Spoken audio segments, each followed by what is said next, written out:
been tracking all of our articles since the start, and I have to say the people also ask question type articles perform the best. And I'll show you why. Now, I've been labeling our articles with a few different categories, and the labels we use the most are these question and answer type posts, like answering a big topic. This could be a pillar post. Google question, that's questions we found through Google. It's the people also ask section.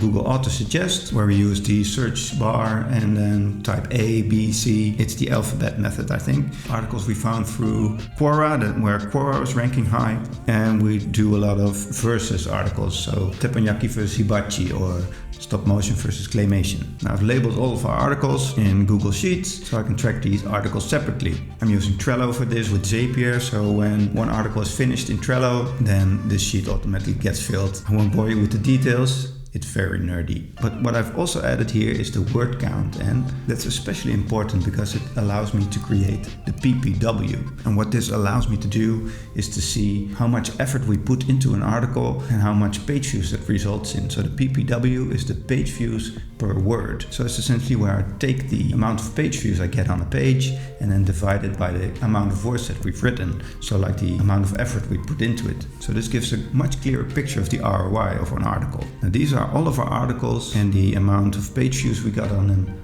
last month. So as you can see, the Q&A type articles, those are the pillar question type articles. And often they cover a much larger topic than people also ask questions. So one good performing article like this for us is what is the stall when smoking meat? It's a larger topic where you cover a lot of questions. The people also ask type article, or the Google question I've labeled it as, is a much smaller topic that warrants its own post.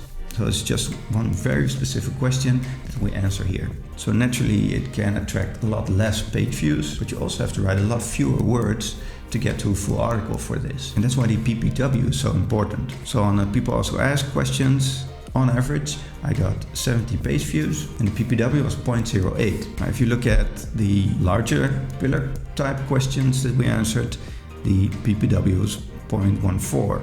So that's a lot higher. So why then would I say that the people also ask questions perform a lot better? Now one thing when looking at your total portfolio is that it's skewed. We started out by writing a lot of larger topics and then discovered the people also ask questions a lot later on. So when I look at our portfolio as a whole like this, then I mix a lot of older posts with a lot of relatively newer posts that had a lot less time to rank. So what I also did is save the publish date on all of these posts so I can take a look at how fast they rank and I'll compare all of these types of articles in the same time frame. So I've got a few graphs here after 2 months for all of these articles, after 4 months, and then so on and so on. So now I can see how these types of articles perform after 2 months compared to other types of articles that perform after 2 months, regardless of when I've written them. And what you can clearly see here is that these versus type posts, for example, perform very well early on. And the more pillar type posts also perform very well very early on. And that might be because they can pick up a lot of smaller questions people are searching for, because it covers a wide range of topics. But because it does that, you also have to write a lot of extra words compared to the people also ask questions. And what you can see as time goes on, that the people also ask questions are starting to perform better and better. So they really only get traffic for that specific question. You have to write fewer words, but it results in a great PPW for these articles. So after 1 year, the people also ask questions outperform any other type of article. The next best article for us is the recipe type post. It's also a great one, but it takes a long time to start ranking for these. Now, a review roundup like best X for Y, that's one of the hardest things to write. You have to write quite a few words and you get a lot less page views. But of course, you can also make a lot more money because you can combine ads with affiliate revenue.